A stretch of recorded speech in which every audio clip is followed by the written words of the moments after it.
दुनिया अभी आबनाए हुर्मुज़ से को ही खुलवा नहीं पाई थी कि एक और बहुत बड़ा बहरी रास्ता बंद होने जा रहा है और उसका नाम है बाबुल मंदब। और ये है यमन, इंडोनेशिया, सिंगापुर और जिबूती के करीब। और उसके सामने से ये जो समंदर गुज़रता है उसका ये बहुत बड़ा बहरी रास्ता है। और यमन के हौसी जो हैं वो एक बहुत ही मौसर और मरबूत हिकमत अमली पे काम कर रहे हैं ताकि वहाँ पर भी जो जहाज़ गुज़रे, तिजारती सामान वहाँ से गुज़रे, उस पर टोल वसूल किया जाए, ट्रांज़िट फ़ी वसूल की जाए। और उसकी तफसीलात क्या हैं ये आज हम डिस्कस करेंगे। मेरा नाम अज़हर अली ख़ान है और आप देख रहे हैं आज की बात। और यमन की जो हौसी हैं वो एक हिकमत अमली पे काम कर रहे हैं। और किस हिकमत अमली पे काम कर रहे हैं? वो लेना चाह रहे हैं ट्रांज़िट फ़ी बाबुल मंदब पे। और जिस तरह आबनाए हुर्मुज़ पर ईरान ने अपना कंट्रोल मजबूत किया, अपनी गिरफ्त को मजबूत किया और उसके बाद टोल लेना शुरू किया और उसके बाद उन्होंने सारा जो पैसा था वो कौमी ख़जाने में जमा कराया, यमन के हौसी बिल्कुल उसी मॉडल पे लेकिन थोड़ी सी तब्दीली के साथ बाबुल मंदब को भी बंद करना चाह रहे हैं। और बंद करने से मुराद उनकी ये है कि वो एक टोल बनाना चाह रहे हैं वहाँ पे, ताकि वहाँ से जो भी गुज़रे उस नाके से, उस चुंगी से, वो वहाँ पे पेमेंट करे यमन के हौसियों को और उसके बाद बाहिफाजत वहाँ से गुज़र जाए। अब ये जो रास्ता है इसको अगर आप आबनाए हुर्मुज़ से देखना शुरू करेंगे तो ये आबनाए हुर्मुज़ से तकरीबन 3,500 किलोमीटर दूर है। इसका मैप बनाने लगेंगे आप कागज़ पे तो आप आबनाए हुर्मुज़ से एक यू शेप बनाना शुरू करेंगे और ये आप खलीज ओमान की तरफ आएंगे, बहिरा अरब की तरफ आएंगे, खलीज अदन की तरफ आएंगे। और उसके बाद जब आप बहिरा अहमर की तरफ जाएंगे तो ये दरमियान में एक रास्ता है। और अपने सबसे ज़्यादा जो तंग मकाम है वहाँ पर ये तकरीबन 29 किलोमीटर चौड़ा है। और वहाँ पर चाहते हैं यमन के हौसी कि वहाँ पर एक टोल बना दिया जाए और वहाँ से जो भी गुज़रे वो इसमें टोल फ़ी पे करे और उसके बाद वहाँ से गुज़र सके और यमन के हौसियों की इजाज़त से ही गुज़र सके। अब अगर ऐसा कुछ हो जाता है तो उसके लिए सबसे पहले तो ये है कि यमन के हौसियों ने इसके बारे में सोचा क्या है। उन्होंने ये कम से कम इतना ज़रूर सोचा है कि जब भी हम कोई टोल वसूल करेंगे वो डॉलर्स में नहीं होगा। तो आप इसको आसान ज़बान में कह सकते हैं कि जो अमेरिका का डॉलर है, पेट्रो डॉलर है, वो एक बार फिर आबनाए हुर्मुज़ के बाद बाबुल मंदब पर भी गर्क कर दिया जाएगा। और उसके बाद एक नई करेंसी वजूद में आएगी। जिस तरह हमने पहले भी कहा कि आबनाए हुर्मुज़ की करेंसी है वो डिजिटल करेंसी है और या फिर युआन है, इसी तरह बाबुल मंदब की भी एक करेंसी बनेगी और वो यकीनी तौर पे चाइनीज़ युआन होगा या फिर वो डिजिटल स्टेबल कॉइन्स जो क्रिप्टो करेंसी है, वो कॉइन्स जिनमें इस्तेहकाम देखा जाता है, जो बहुत तेज़ी से जिनकी कीमत नहीं गिरती है और उनको कैश कराया जा सकता है बहुत आराम से, उन कॉइन्स में उन डिजिटल पेमेंट्स के ज़रिए वसूली की जाएगी। और उसके बाद एक कोड दिया जाएगा जिस तरह आबनाए हुर्मुज़ पे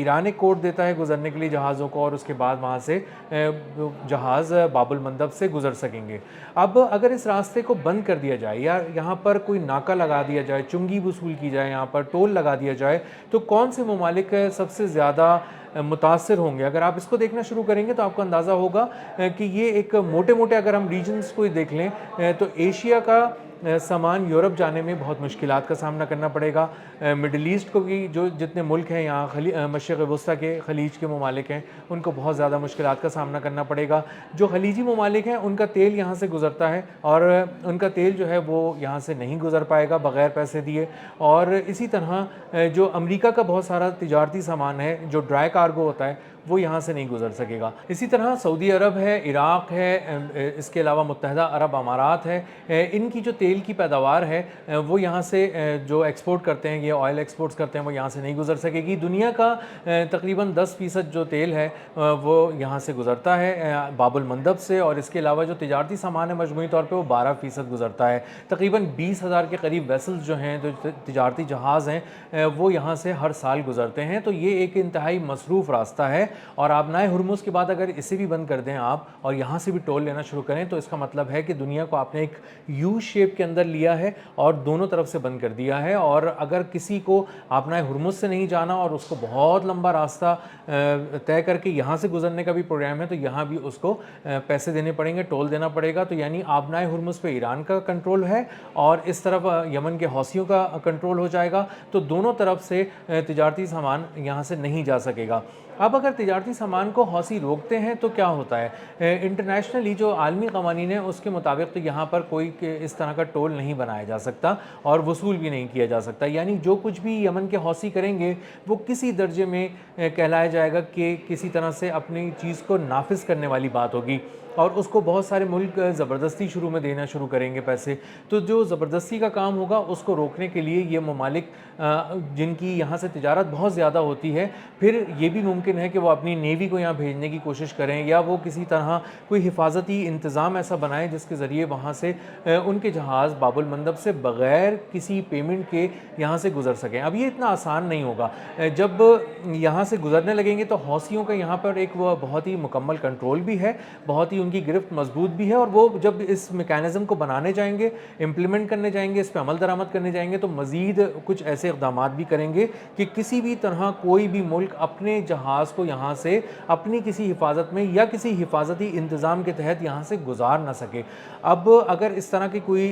हिफाजती इंतज़ाम होता है तो क्या अमेरिका भी अपनी नेवी को कहेगा कि वो रेड सी में मौजूद रहे, खलीज अदन के पास मौजूद रहे, और उसके बाद एक एक जहाज़ को या कुछ तिजारती जहाज़ों को एक जगह रोक कर एक काफ़िले की सूरत में यहाँ से गुजारा जाए सिक्योरिटी के तहत? तो ये एक बड़ा चैलेंजिंग टास्क होगा तमाम ममालिक के लिए। इसी तरह मुत्तहिदा अरब अमारात को, इराक़ को, सऊदी अरब को, इन सब को भी देखना पड़ेगा। इसी के साथ साथ यहाँ से चीन के भी कुछ तिजारती सामान गुजरता है, तो अगर उनको भी रियायत फिर भी दी गई तब भी यहाँ पर जो जहाज़ हैं उनकी तादाद इतनी है कि वहाँ से अगर गुज़रें और उनसे थोड़ा बहुत भी टोल लिया जाए तो वो भी ठीक ठाक बन जाता है। तो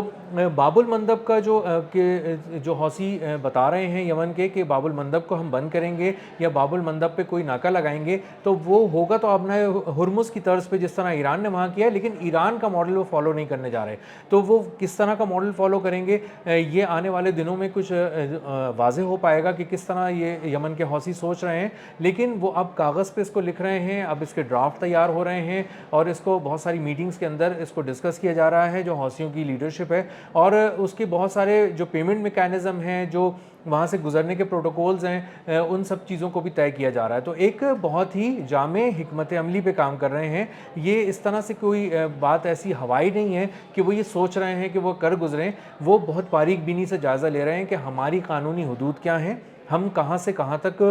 टोल ले सकते हैं, कौन कौन से ममालिक ऐसे हैं जो बराह रास्त उस टोल की जद में आएंगे और उनसे हमें कैसे निमटना पड़ सकता है, वो कौन कौन से तरीक़े ऐसे हैं जिन पे वो अमल करेंगे और टोल नहीं देंगे और अपने तिजारती सामान को, अपने तेल को यहाँ से गुजारने की कोशिश करेंगे। तो उनसे निमटने का हमारा तरीक़ाकार क्या होगा, इस पर भी बहुत सारे इजलास ऐसे हैं जिन पर यमन की जो हौसी हैं वो अपनी उनकी जो लीडरशिप है वो इस पर मुसलसल बात कर रही है। बाबुल मंदब रास्ता तो बहुत छोटा सा है, तकरीबन 29 किलोमीटर चौड़ा है, लेकिन ये छोटा सा रास्ता भी इम्पैक्ट बहुत बड़ा डालेगा जो आलमी तिजारत है उस पर, क्योंकि यहाँ से रोज़ाना 70 लाख बैरल तेल गुजरता है और मजमूई तौर पे 10% तेल गुजर रहा होता है दुनिया की जो कंजम्पशन है। अगर इसको रोकेंगे, इसको महंगा करेंगे तो यहाँ पे मज़ीद महंगाई का एक तूफ़ान आ सकता है। इसी के साथ साथ जब यहाँ से गुजरने पे कोई मुश्किल आने लगेगी, कोई सिक्योरिटी चैलेंजेस होंगे, तो जो शिपिंग के जो इंश्योरेंस है वो भी बहुत महंगी हो जाएगी। और हमने आबनाए हुर्मुज़ पर इसकी रिहर्सल देख चुके हैं, एक एपिसोड हम वहाँ पर देख चुके हैं। जो ईरान ने किया है वो ये किया है कि आबनाए हुर्मुज़ पे उसने अपनी गिरफ्त को मजबूत करने के लिए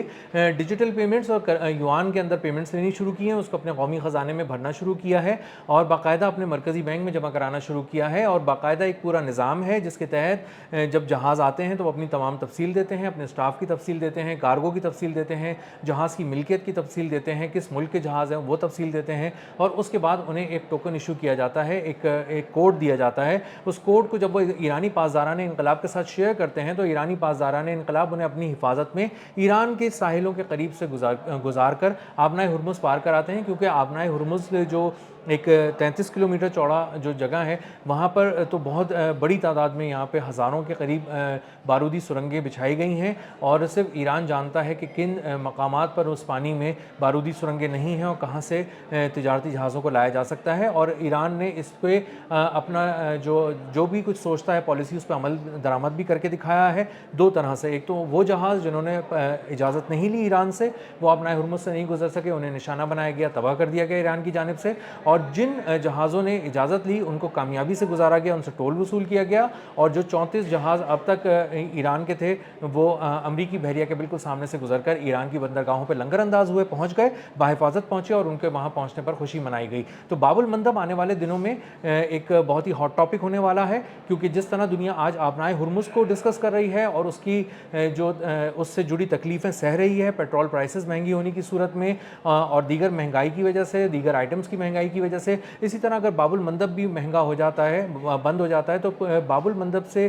جڑی جو ایک مہنگائی کی لہر ہے وہ ایشیا سے لے کے مڈل ایسٹ اور پھر آگے یورپ اور امریکہ تک محسوس کی جائے گی، اور تجارتی جو سامان ہے وہ بھی مہنگا ہو جائے گا، ایکسپورٹس بھی مہنگی ہو جائیں گی، بہت سارے مسائل آئیں گے، سیکیورٹی کنسرنز ہونے کی وجہ سے بہت سا سامان اور تجارت اس طرح نہیں ہو سکے گی جس طرح آج آزادانہ ہوتی ہے، بے فکری کے ساتھ ہوتی ہے۔ اور آنے والے دن بتائیں گے کہ باب المندب کے قریب ایک ریڈ سی میں بھی کیا کوئی میدان لگنے والا ہے، اور خلیج عدن کے پاس بھی کوئی ٹینشن ہونے والی ہے، یا پھر یہ دنیا اس کو کسی بہتر انداز میں ڈیل کرے گی، اور یمن کے حوثی جو ہیں وہ اس کو کرنے میں کامیاب ہوں گے یا نہیں ہوں گے، تو آنے والے دن بتائیں گے۔ ملتے ہیں اگلے ولاگ میں کسی نئے خبر، نئے تجزیے اور نئے زاویے کے ساتھ۔ اللہ حافظ۔